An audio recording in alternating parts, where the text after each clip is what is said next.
Good evening. Welcome. Welcome. Very good. Welcome. My name is Lisanne Finston. I'm the executive director here at Gould Farm on behalf of the board and the farm and the staff and the guests and our whole community. We're absolutely delighted to see all of you here this evening. Before I do my introduction of Phyllis, just a couple of housekeeping details. Bathrooms, which are really important, are just across the foyer to the left, and you'll see the bathrooms along the left-hand side of the corridor. And we're live streaming this evening, and so just to be mindful, please to avoid the center aisle during the program so that you don't block the camera. And we'll begin with Phyllis's presentation, and then we'll break and we'll have some time for audience Q&A, and I'll give you a little more information about that when we get there. But I'd like to introduce Phyllis Vine to you. Phyllis is an amazing person who I first met when I came to the farm almost 9 years ago as the executive director. And soon after I arrived, Phyllis took on the role of the board chair at Gould Farm. And I was immediately just overwhelmingly impressed with the energy and the vision, with the ways that Phyllis moves and thinks and engages with the world around the topic of mental illness, mental health, healing, and hope. Her knowledge, her experience in the field of mental health combined with this vision and energy and dedication are really palpable to all who meet her. Not long after I started, she took the helm as the chair of the board, and her impact in that role is evidenced by this wonderful building in which we meet this evening. Thanks to her leadership and infectious energy, this long dreamed of project took root and became this beautiful space that we gather in tonight. It's only fitting then that Phyllis Vine is our inaugural speaker in this first public event in the Price Community Center at Gould Farm. Long before that's worthy of applause. Long before Phyllis got involved with Gould Farm, she was engaged in activism within the mental health community. Her first book, Families in Pain, was the first book written and published in 1982 to discuss family relationships of people struggling with mental illness. Between 2007 and 2012, she edited and managed mywatch.org, which was an aggregate internet news site about mental illness. Her latest work, Fighting for Recovery, brings together her many, many gifts, her interests, her experiences as an historian, teacher, researcher, public health professional, storyteller, and activist. It's a book that is rich in detail and highlights the courage, energy, and humanity of so many amazing people who shaped a movement and continue to inspire us towards change and hope. Phyllis is in every way one of those special people, and it is my great privilege to work with her here at Gould Farm, and it is with great pleasure that I introduce her to you now. Phyllis.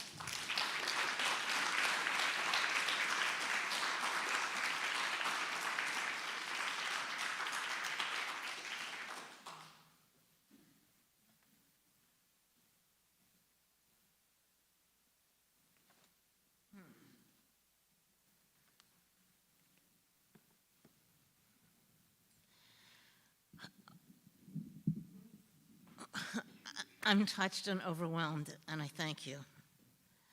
And I thank Lisanne for being an inspiration and a model leader and a phenomenal person to work with.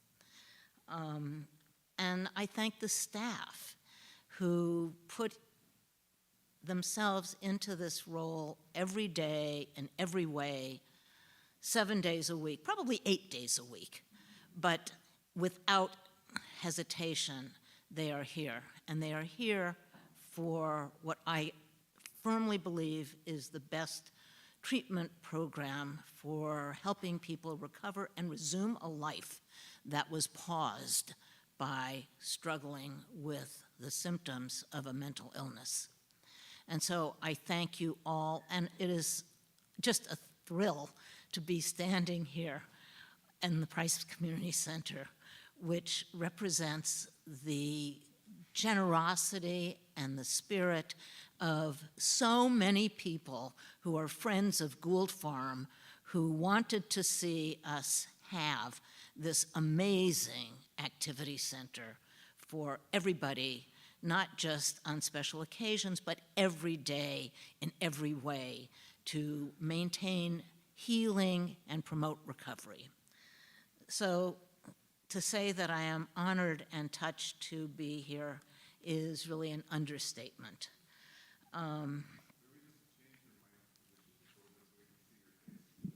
Sure, anything. And I can see you now too. So this is a win-win, thank you.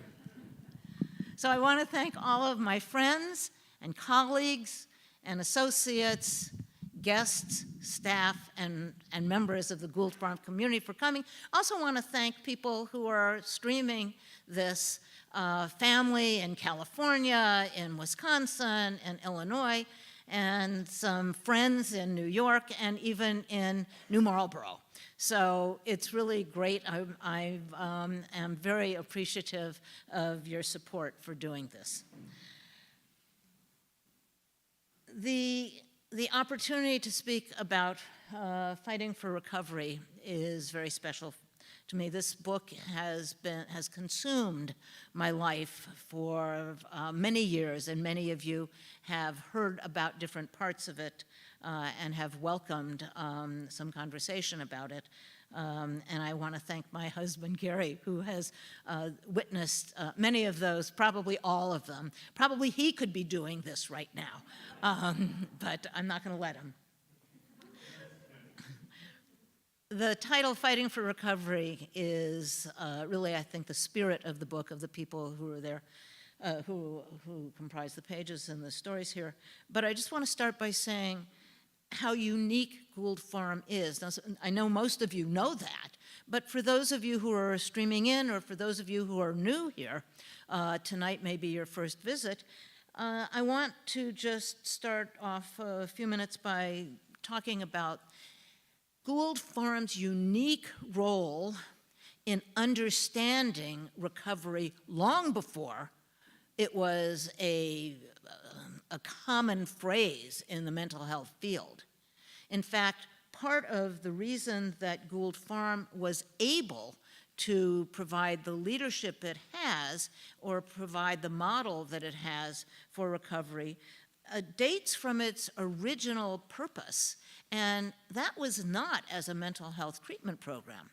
That was just as a place where people who needed respite and healing and sanctuary and the opportunity to get their lives back in order could come and do that.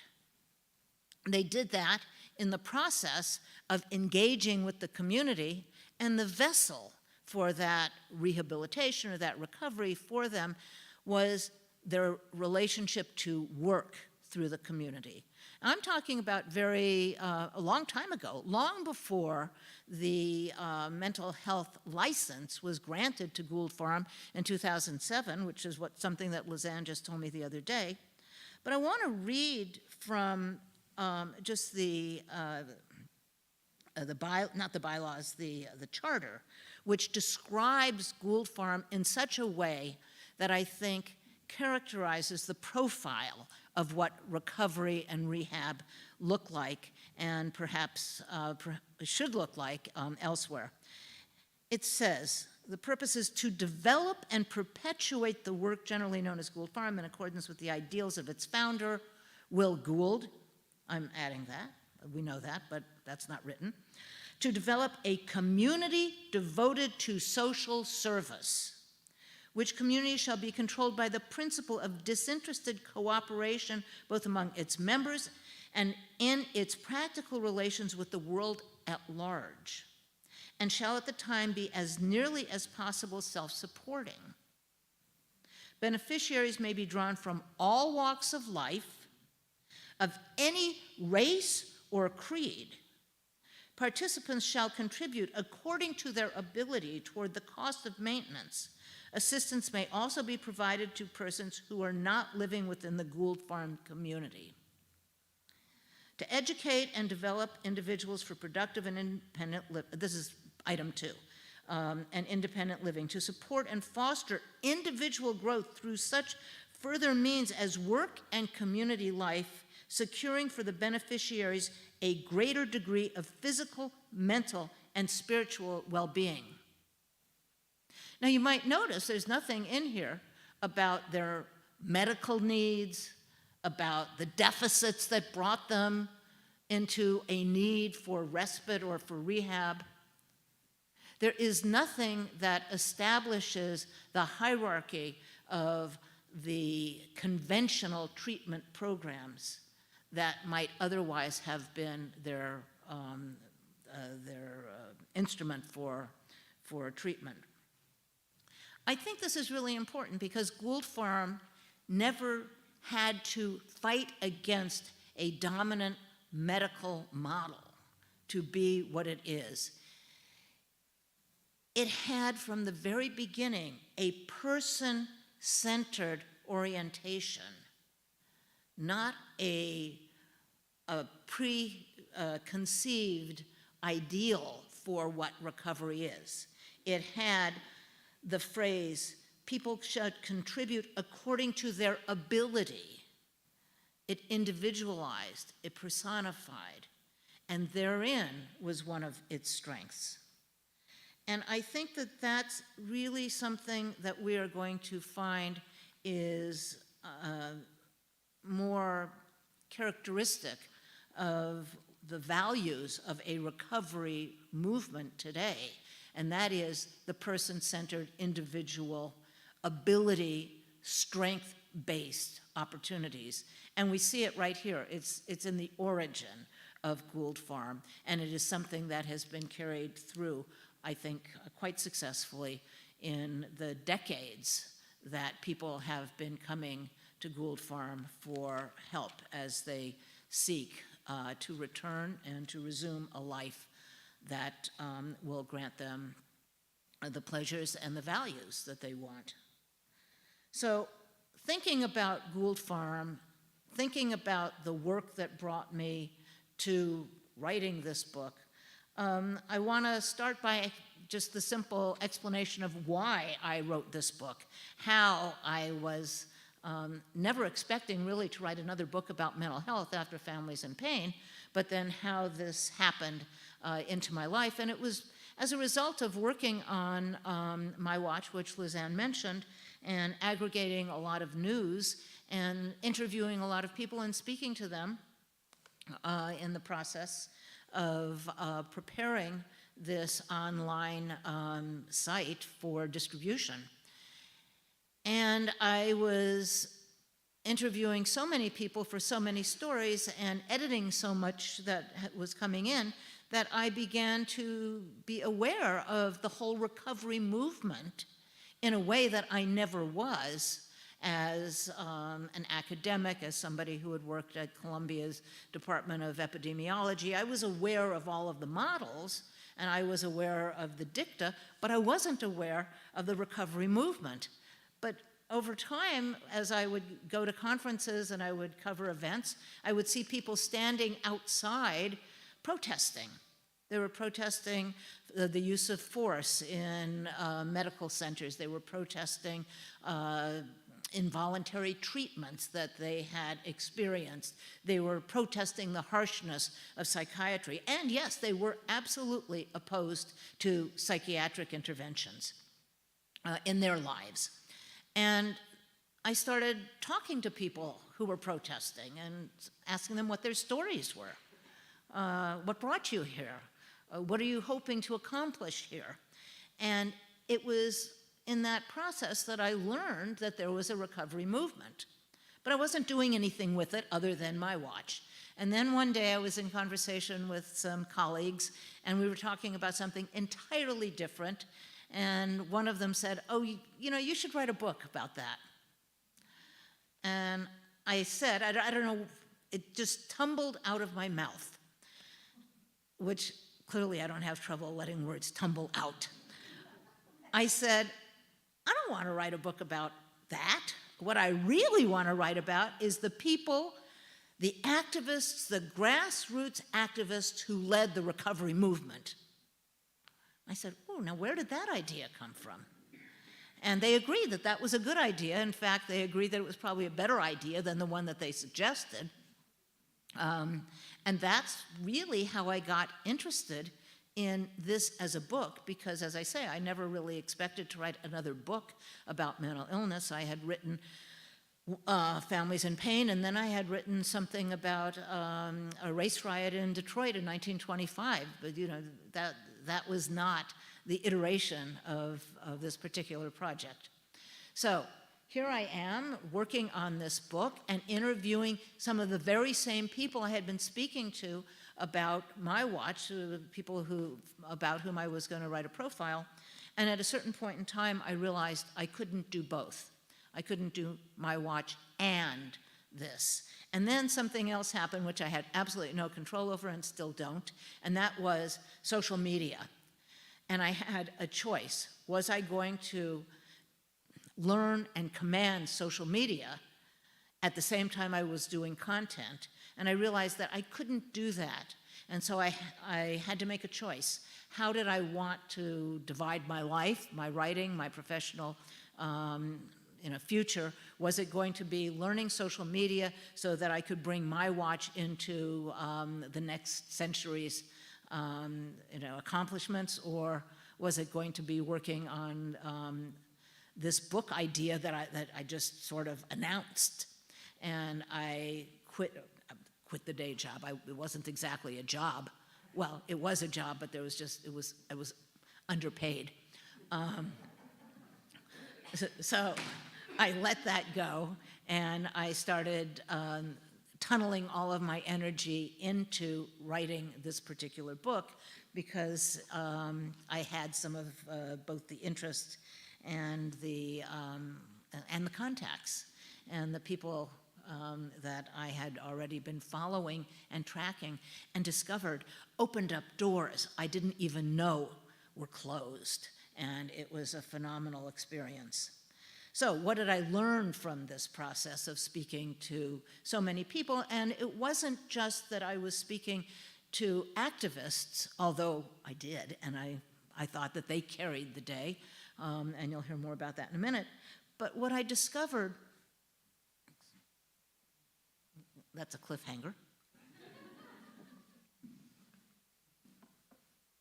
What I discovered were the layers of people working in the field, entirely disconnected. People talk about a broken system in mental health. I don't think there was any system in mental health. And the more I reflected on the people that I was meeting, the more I became aware of opportunities that I had never had for my brother. I had a brother who was diagnosed with schizophrenia in the 70s, and juxtaposing what had happened to him, what choices he had, compared to the choices of the people that I was meeting at these conferences or that I was interviewing, made me aware of a great arc of change. And that's one of the things that I realized as I was as working on this book, that there were layers of opportunities and layers of discovery and of people who were working at NIMH as bench scientists, who were working at the molecular level and the wet benches and discovering things like the PET scan or neurotransmitters and just basically the elements of life. But they were disconnected from the work of that, from the kinds of experiences my brother was having out on the streets. I learned that even in the field of science, which was digging so deep to discover that there was so much that they couldn't discover, and yet simultaneously they had a range of treatments and solutions, so-called solutions, that they were offering to people that didn't work. And yet there were no other options. And so this layer of scientists who were just brilliant people in their labs with the utmost ambition to do good were disconnected from the people whose lives they wanted to improve.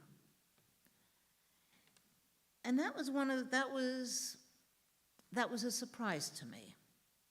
I learned that clinicians were ill prepared for the tasks at hand because the science wasn't there, and the challenges were so overwhelming because this was the age where hospitals were closing, and there were no services bridging that gap between the closed hospital and what people needed.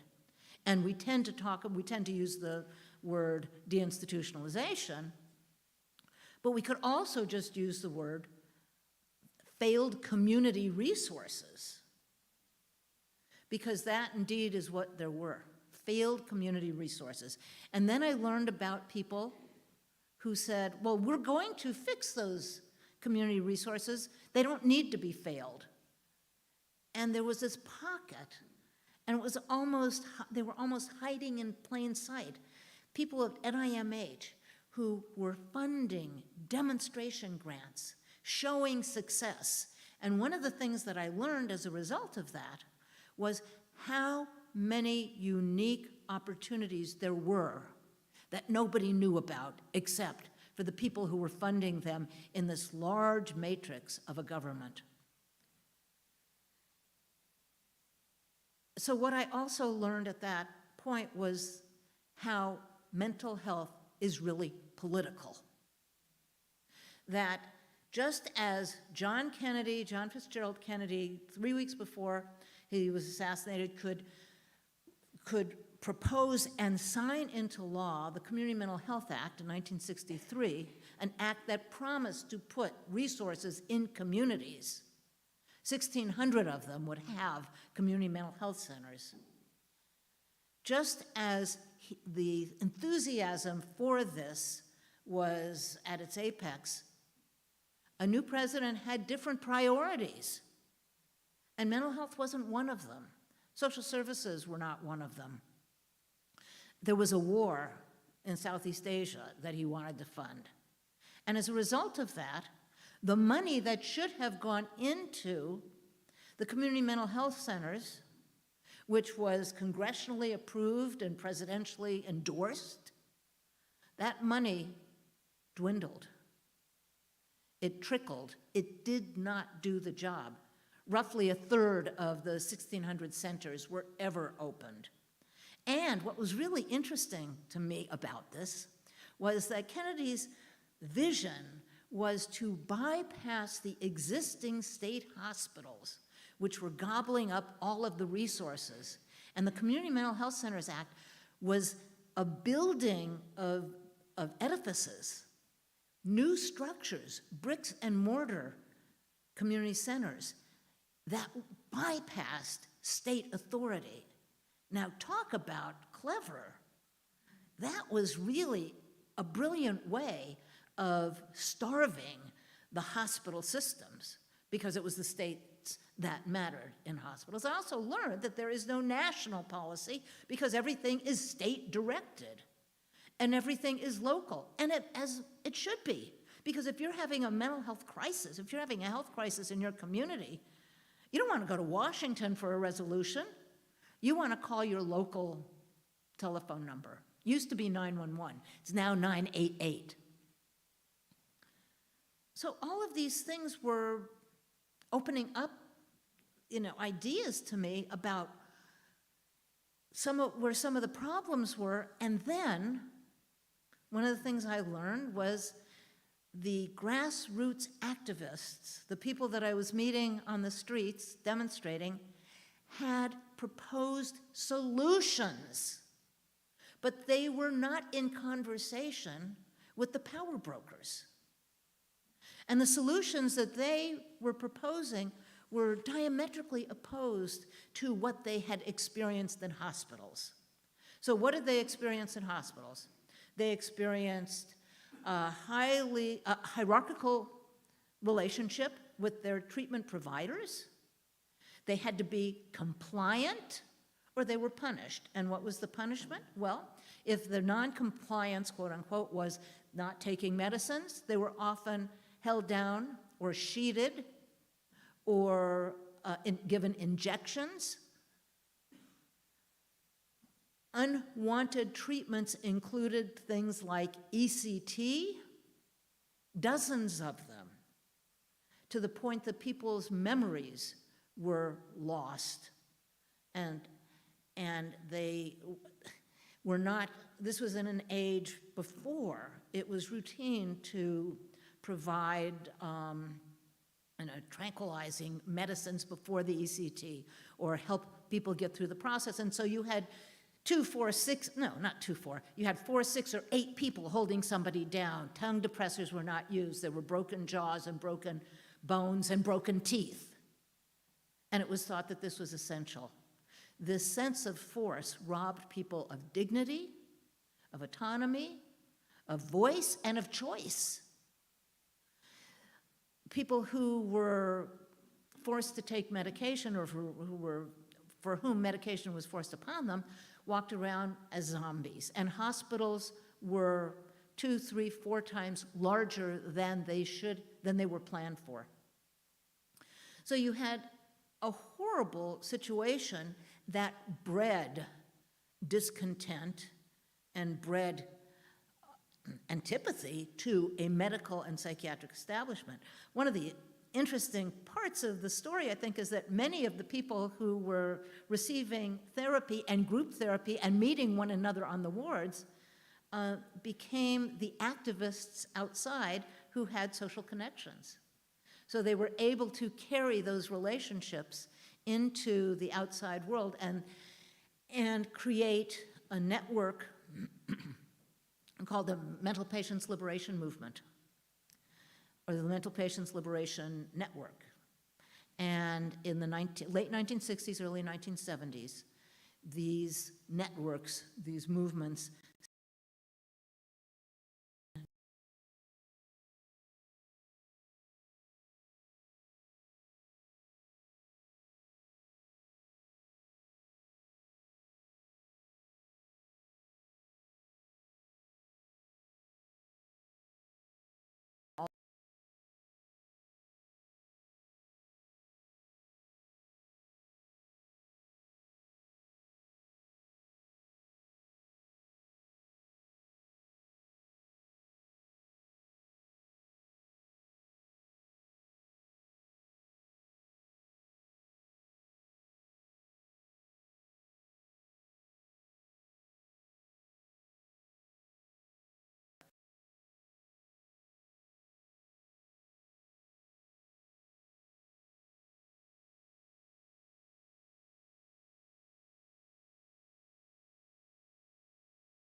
former patients, and they called themselves either survivors because what they had experienced was something that they that they survived. They certainly didn't feel that they had thrived. They were survivors, they were ex-patients, or they called themselves consumers. So any one of those phrases could be their salutation or their moniker. Howie the Harp was somebody who was hospitalized at the age of 13. He got into fights. He was a street kid in Brooklyn, and in Brooklyn, and he got into fights when he was in school, and so he was hospitalized 3 years at Creedmoor, and he was due to be discharged, and he heard his psychiatrists talking about maybe we should keep him a little longer, and he heard that, and he jumped out a window. He said, he'd rather take the consequences of falling out a window than spend another minute at Creedmoor. And he injured his leg, and he had a lifetime limp from that injury. Howie the Harp, first in New York, then in Oakland, also opened up a drop-in center. And he talked about having a place where former patients had an address. People leave the hospital with the clothes on their back and a subway token and a list of providers that they can call or go visit. But they didn't have an address. They didn't know how to get food stamps. They didn't know how to register for Social Security. Many of them wanted to shower or to wash their clothes. And Howie the Harp organized this program in Oakland, where people could have all of those, as well as a cup of coffee and a donut and a telephone to make phone appointments. We're talking about the 70s and the 80s. We're not talking about a time when people are walking around with their pocket phones or their internet addies. So this was an institution where people could, in fact, link to what they needed. And those were one of the things that Howie the Harp thought that people needed based on his own needs. He also, while he was there, and so we're talking about a time when more and more people are recognizing that there is something to identify with in this self-help movement, where they're finding people like themselves. They're finding affiliation. They're finding identity. And it's an identity that is different from the identity that they felt in a hospital designated by their diagnosis. So Howie the Harp, in the process of helping people reintegrate into the Bay Area. I mean, he found this place in a store. He opened this drop-in center in a storefront in Oakland. He's also teaching people how to advocate for themselves, how to partner with other people, as a way of advocating. And he has an idea of training other former patients, other survivors, to be advocates. And he eventually comes back to New York, eventually in 1992. He comes back to New York, where he's hired by Community Access, which is a major housing program with wraparound services. And it's just a jewel of a program. And he comes back to set up an advocacy training program, which he does. And now the Howie the Harp Advocacy Training Program has been in existence for 25 years, training peers. And peers are no longer trained only by the Howie the Harp program. They're trained almost in every state. And in fact, that's one of the nice things that we can look to for the future, and that is the strength and the robust peer services movement, which has really taken off. And I'll get to that. Well, I'll talk about now. What I learned was people who could organize on the street, like Judi, like Howie, and like Larry Fricks from Georgia. And some of you may remember Larry Fricks because he spoke at our centennial celebration. Lori is shaking her head. We had that great morning, and Howie and Larry was one of those people. Larry Fricks was also somebody who was hospitalized and learned from his experience in hospitals what he did not like. And when he left a hospital, after having had a number of psychotic episodes, he realized that the person who helped him the most in the hospital was another patient.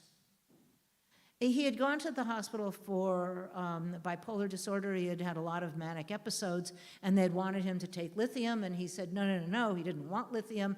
He actually was talking to God. And, well, the doctor said, this isn't God, this is a disease. And he said, well, I don't want lithium. Well, one of the other patients on the floor said, you know, my conversations with God have gotten so much better since I started lithium. And he said, I'll bet that would happen to you too. And he said, he did. But he did not because he was told that this was medically indicated. He did because somebody who understood what it was like to be a Southern Baptist in this environment had to say to him. And he often says, he walked in my shoes. I could listen to him. And Larry often credits this person with helping him appreciate what a peer, what a friend does to somebody in that situation. Larry Fricks started a peer services movement in Georgia. He organized the Georgia Mental Health Consumer Network. And so we have pockets of organizers that have moved their personal experience into a practical opportunity for people to get help, the kind of help that enables them to return to a life with a social engagement, with a purpose. Those who want an education can put that out as their goal and get help getting it. In other words, they can have something that they didn't have in the role of being a patient whose deficits needed to be filled, whose symptoms needed to be abated. The peer services movement and the mental patients liberation movement works with strengths. And it builds upon what the person has and builds out and expands and uses that as a teaching device. So these were some of the things that I learned from talking to people. And I also learned, and I think I started to say this earlier, and I'm going to come back to it, that mental health is a political issue. That presidents can change policy. They can write legislation. They can sign laws. They can budget. And their successor can kill it, can squash the law, can take away the money, can kill the programs. And this has nothing to do with science. This has nothing to do with rehabilitation. This has to do with something that is beyond the immediacy of recovery. And so, as a result of learning that politics really governs so much of mental health services and treatments and options, I realized why so many of these activists were becoming bureaucrats in states. So states started to feel the press and the pressure of not responding to the mental health needs of their communities, and they started saying, well, maybe we need to hire people who will help us appreciate what it is that people with serious mental illness are asking for. Not what we're giving them, but what they want. Is there a way we can meet the real needs, not the prescribed expectations? And Larry Fricks is one of these people who became a commissioner of services of, they all have different titles, so I can't remember what they all are. In New York, Darby Penny was the commissioner of recipient services, and Larry's was something different, I can't remember. But in that role in Georgia, Larry organized consumers, and they would hold annual conferences. And he would organize drivers to pick people up and come around and bring them to this place on St. Simon's or Simeon's Island. It's one of the barrier islands in Georgia. And they would hold a 2 or 3 day conference, and at the end of the conference, they would enumerate what the challenge was for next year. And it was like a strategic plan. What do they want to accomplish in that year?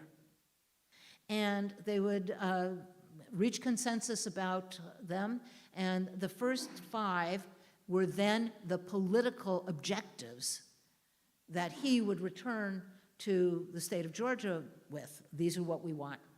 This is what this constituency wants. And what did they want? Number 1 on the list was jobs.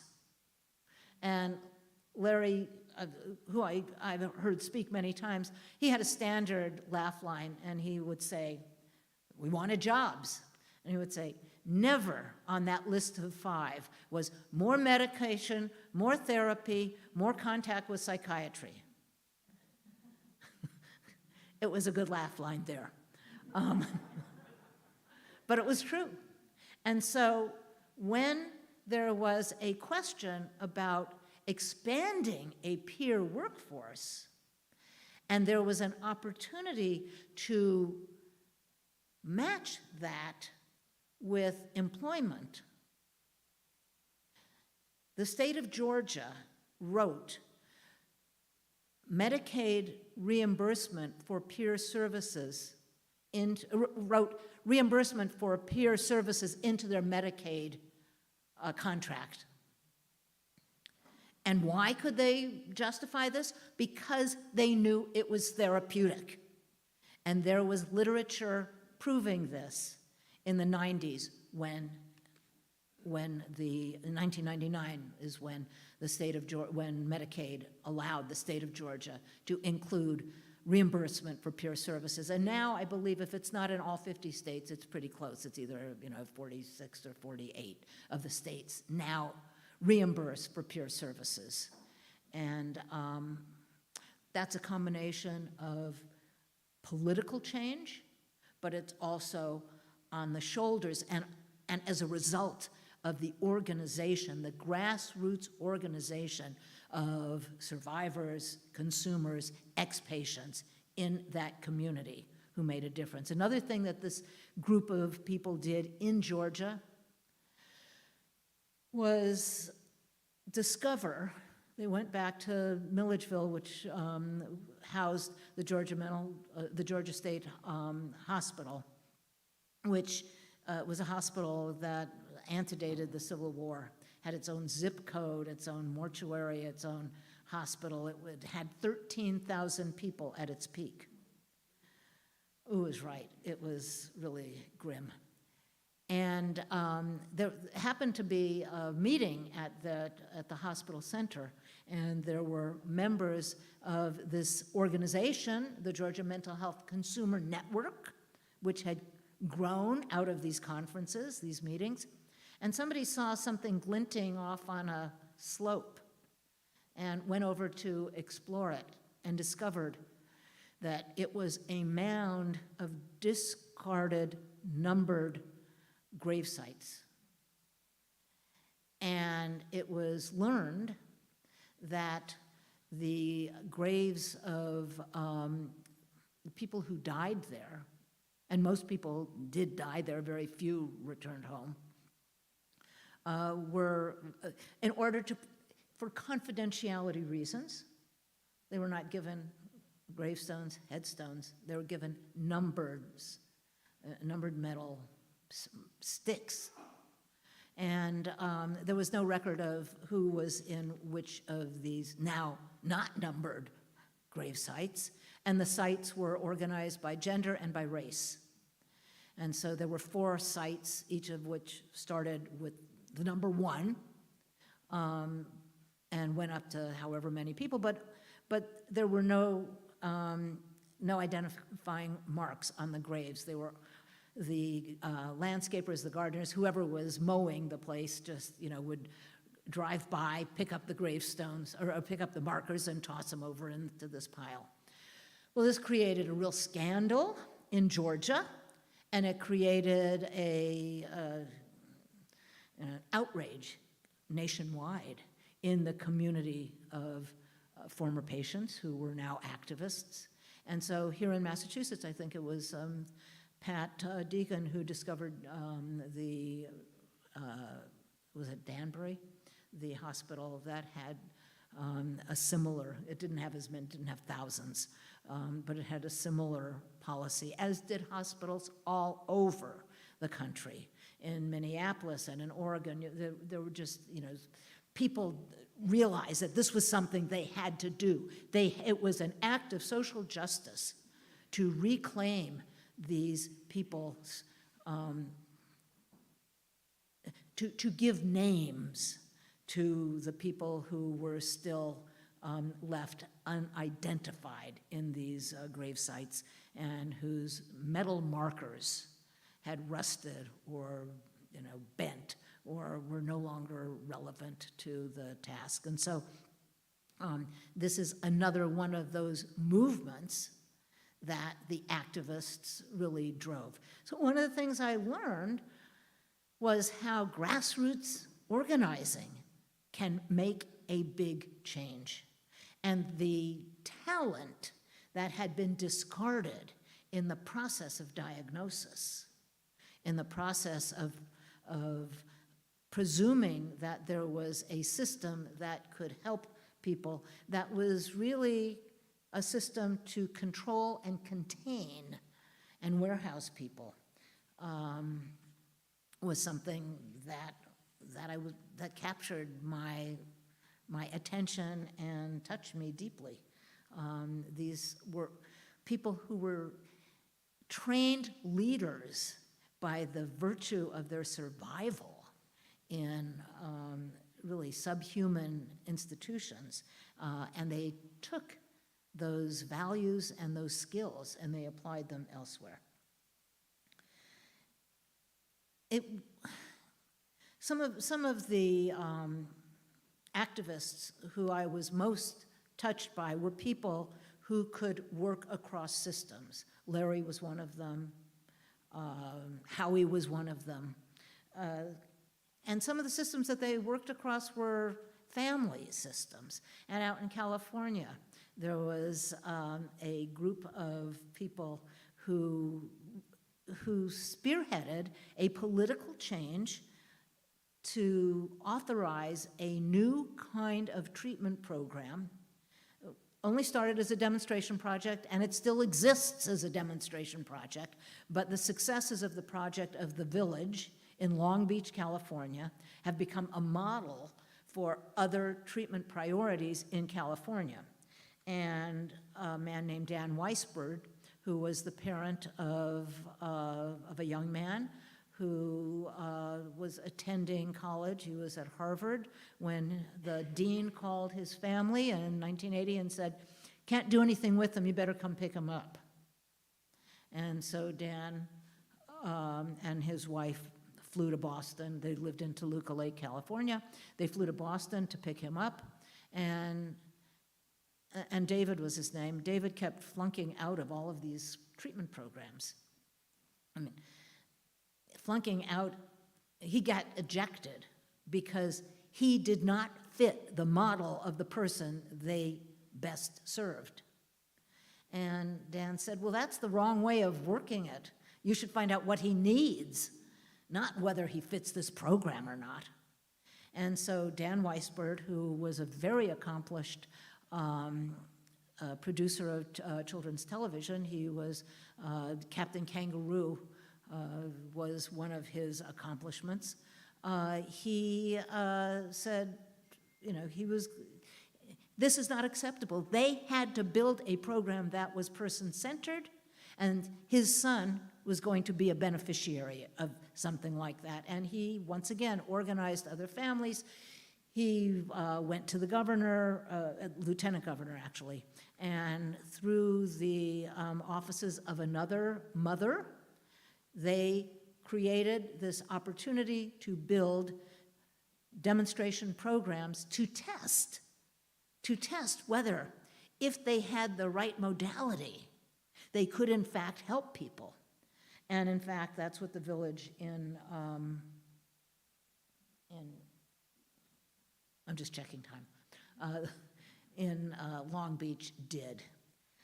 So we see people who can work across systems, we can see iterative change, we can see the opportunities for engaging a political process that no other health matter has had to engage. Think of it. Which of our systems, which of our organs requires a politician to authorize, I'm going to fund kidneys today. I'm going to fund hearts. That's not how it worked. That's not how any of the National Institutes of Health institutes were operated. So we have this opportunity to have so many activists promote the ideas that they were embracing, but they didn't do so under the rubric of recovery. They were doing so under the auspices of having voice, having choice, seeking success, providing affiliation. And the word recovery was not really applied to the field of mental health at that time until in 1999, as a result of a vast study, the very first Surgeon General's study on mental health that was ever done. I think that since 1964, all of the studies had been on cancer and on smoking, car safety, auto safety, and there had never been one on mental health. But here was one, and David Satcher was he was not only the assistant, as the Surgeon General, but he was an assistant secretary of health. And he was a very prominent and just a marvelous, marvelous leader. And he was approached by Tipper Gore and Donna Shalala. And they asked him, I guess Tipper Gore asked Donna Shalala, what's required to get Surgeon General's report on mental health? And next thing we know, David Satcher is leading that initiative. To lead that initiative, he enlisted the Center for Mental Health Services. And working at the Mental Health Services, as of starting in 1995, so he had been there for 3 or 4 years, was a social worker with lived experience, publicly disclosed his history of depression. And he was the first hire at the Center for Mental Health Services. And his name was Paolo Del Vecchio. And he basically brought in the research tools and the information about the success of survivors, ex-patients, consumers. And there seemed to be, actually, a literature showing that these people had recovered. They had returned to society. They had jobs. They were living in the community. They were managing their symptoms despite having a mental illness. And in the process of reviewing 3,000 peer-reviewed studies, it was apparent that people who had been discouraged from having a life were actually in recovery. And when the Surgeon General released this report in Washington in 1999, he announced from the podium, recovery is real. It's a process and a result, an end result, a goal, but recovery is real. And that declaration in December 1999, it was the turn of the century, not just the turn of the year. that was a watershed moment because it enabled people to have a headline or a goal other than just hospitalization and finding any of the resources separately that this fragmented system made difficult. Suddenly there was a new aspiration, and it was called recovery. And it just rippled through the world of consumers as well as researchers, because what they realized in the year 2000 was that they didn't have an instrument to measure recovery. And so there was an immediate, ambition to discover how do we know what recovery is? How can we measure it?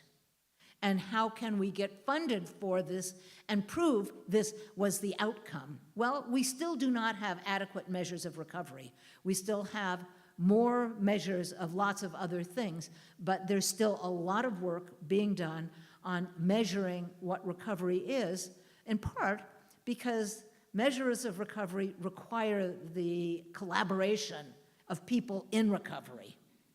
And still too often that is less the case than it should be.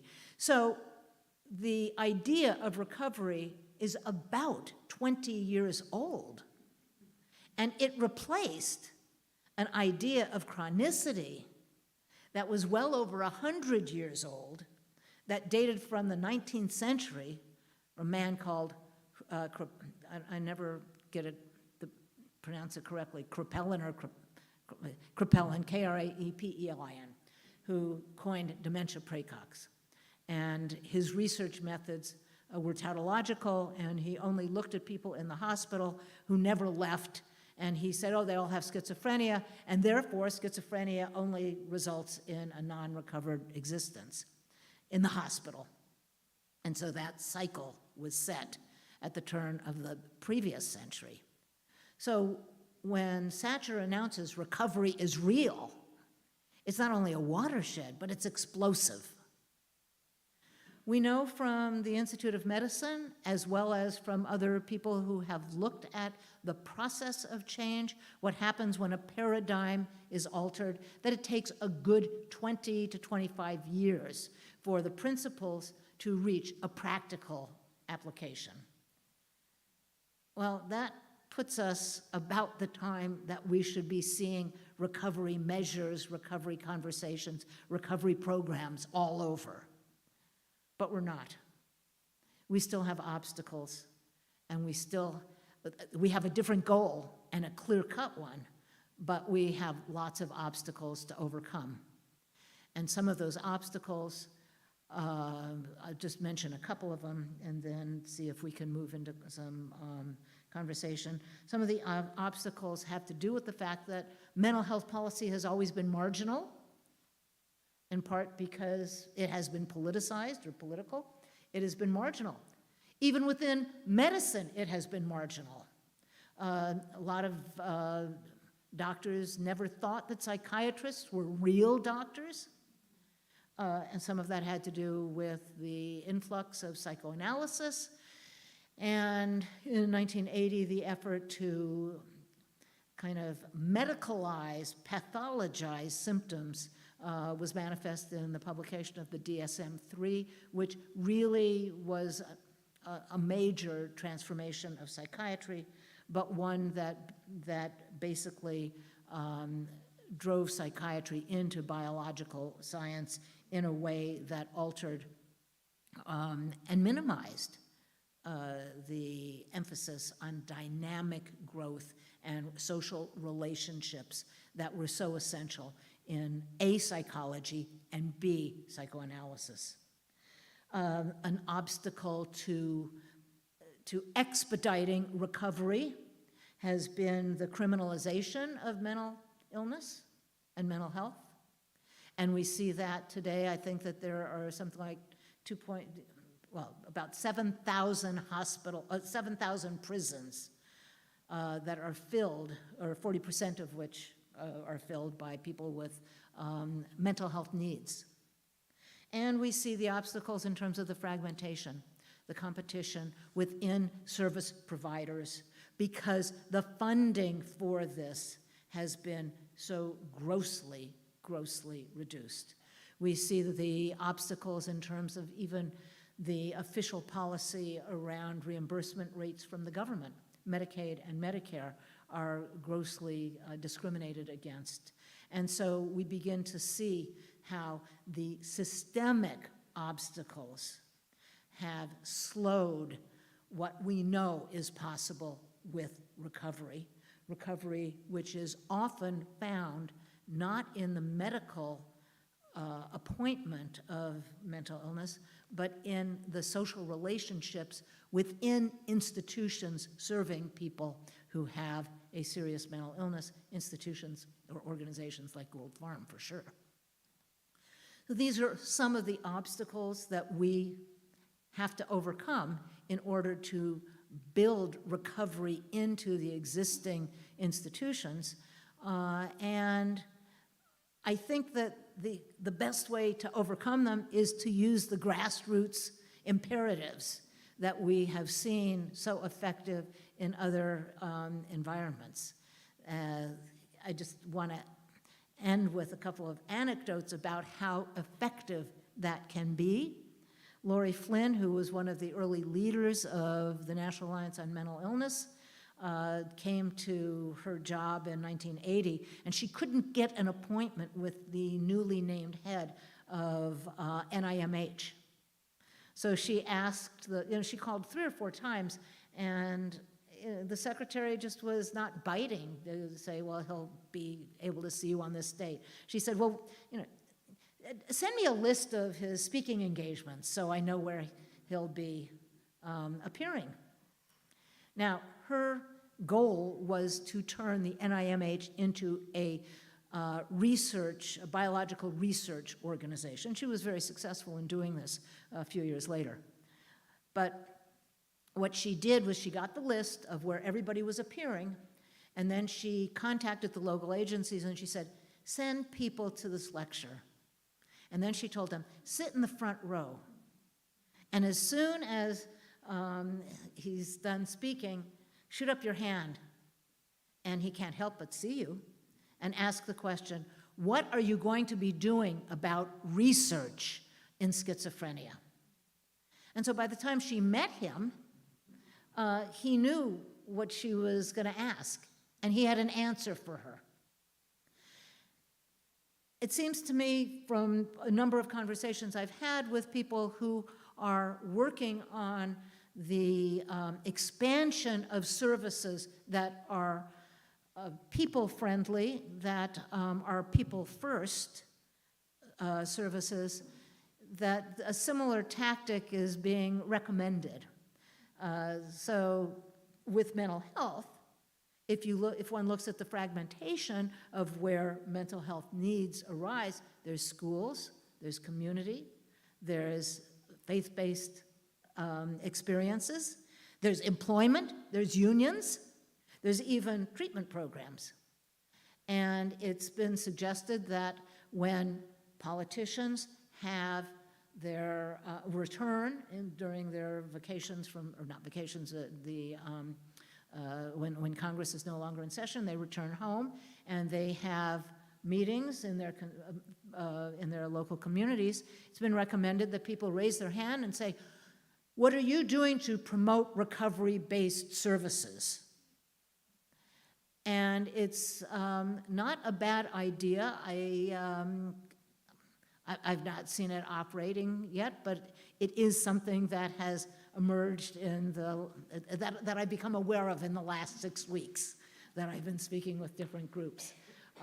People going to their school boards and asking, how are you going to provide the services that our children need before it becomes a crisis?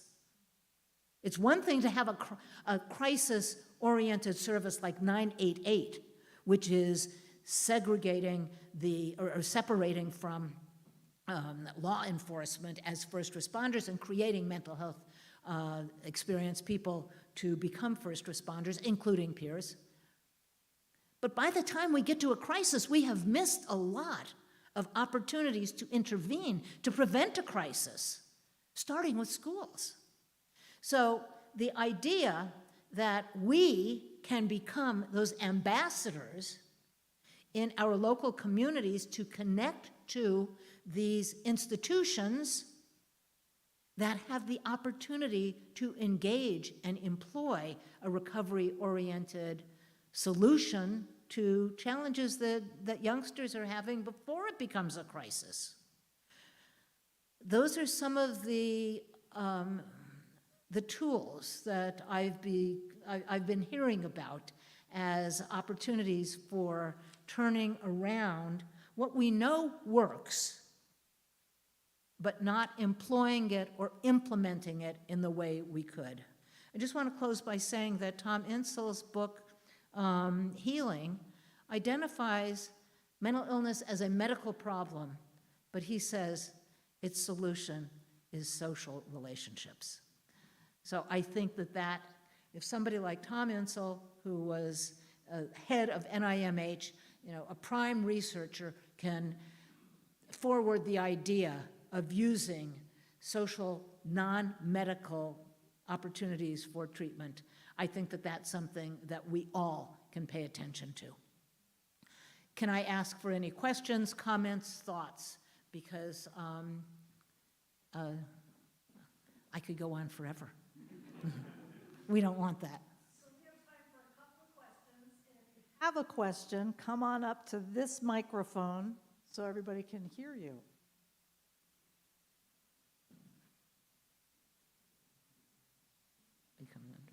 Hello. Hello.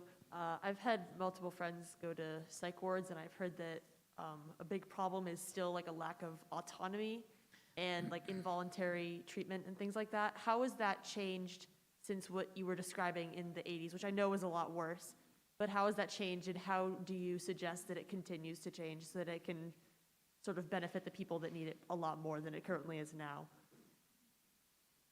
Well, that's really a hard one because there, in the period that I'm discussing, there are no regulations, there are no rules. It is totally under the discretion of the treatment, quote unquote, treatment team. I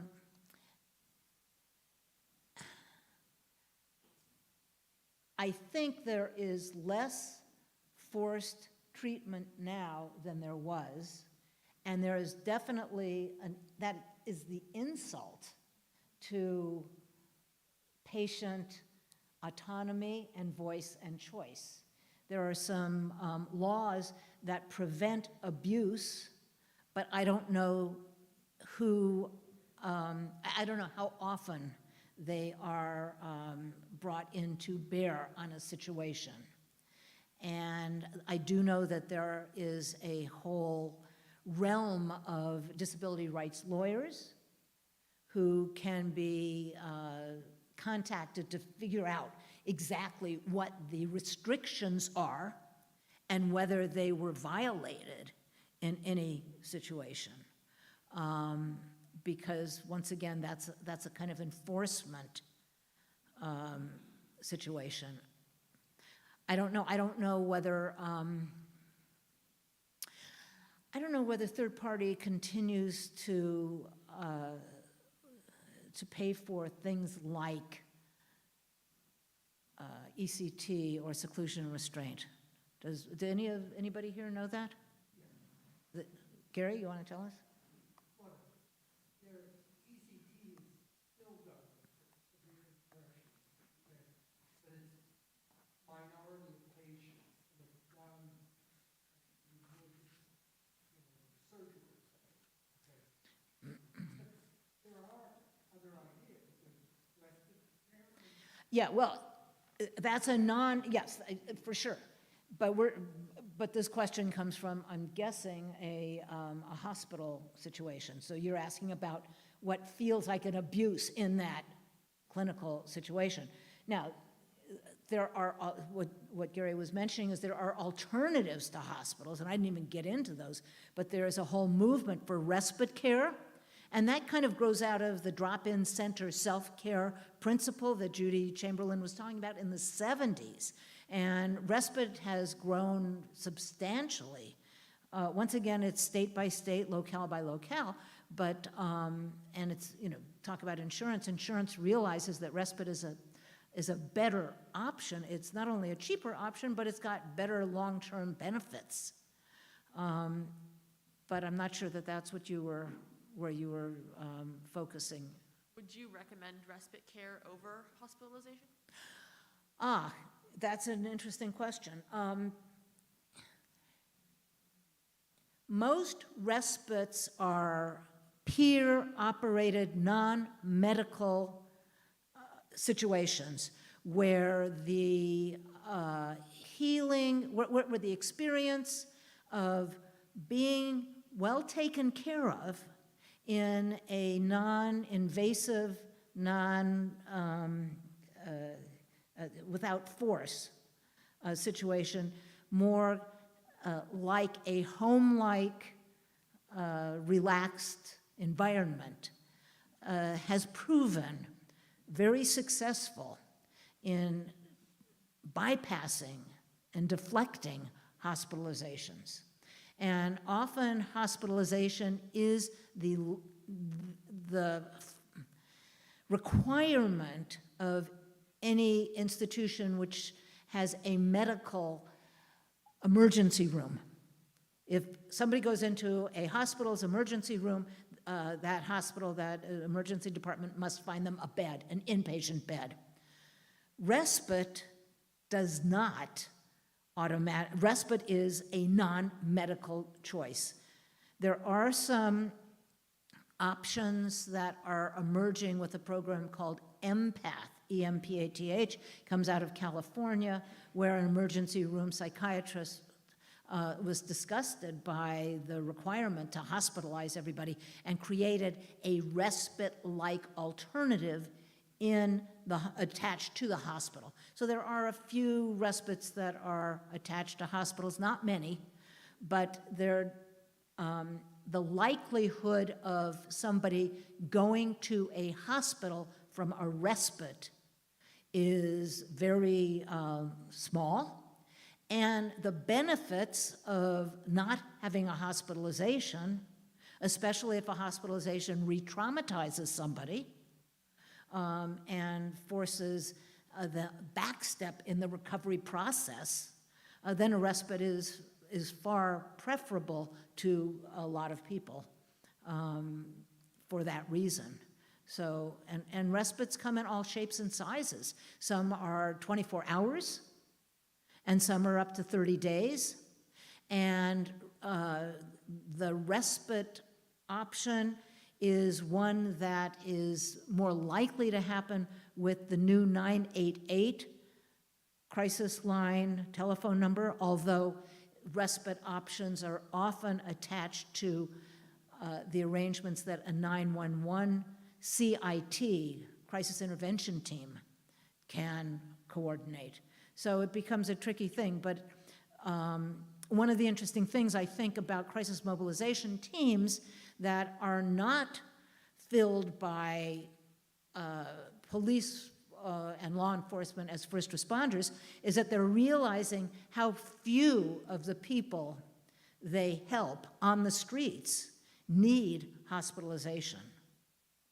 Oftentimes, the situation can be resolved without an inpatient hospitalization, and then the issues that you were describing are not likely to happen at all.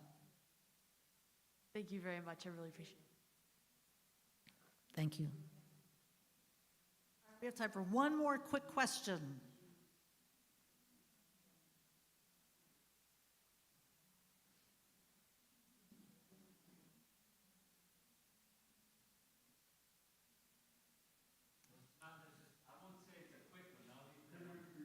Steve, can you come up to the mic?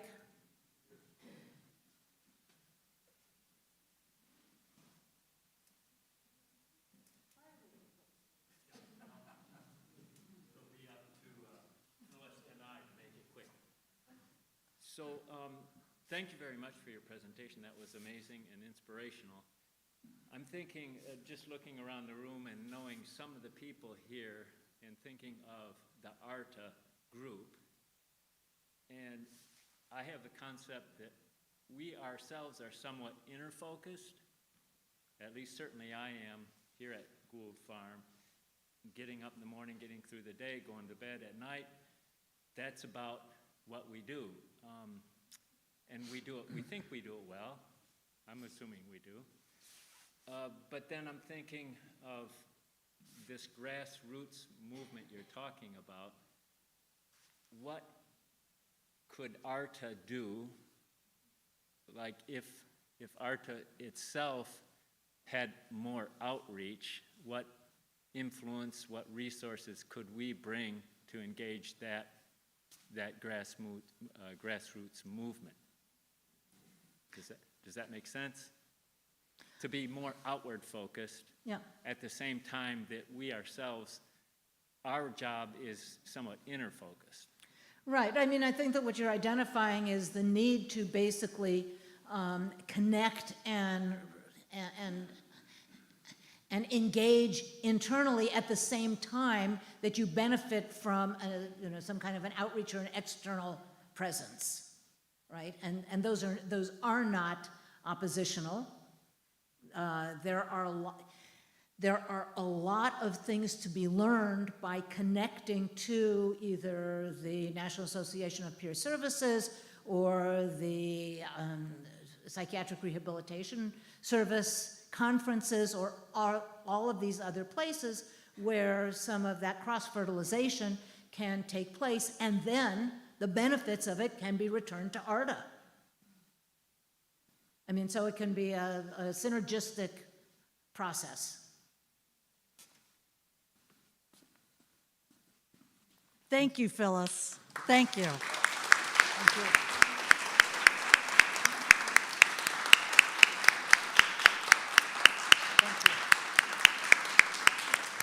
The only thing more brilliant than your speaking and presentation is reading your book.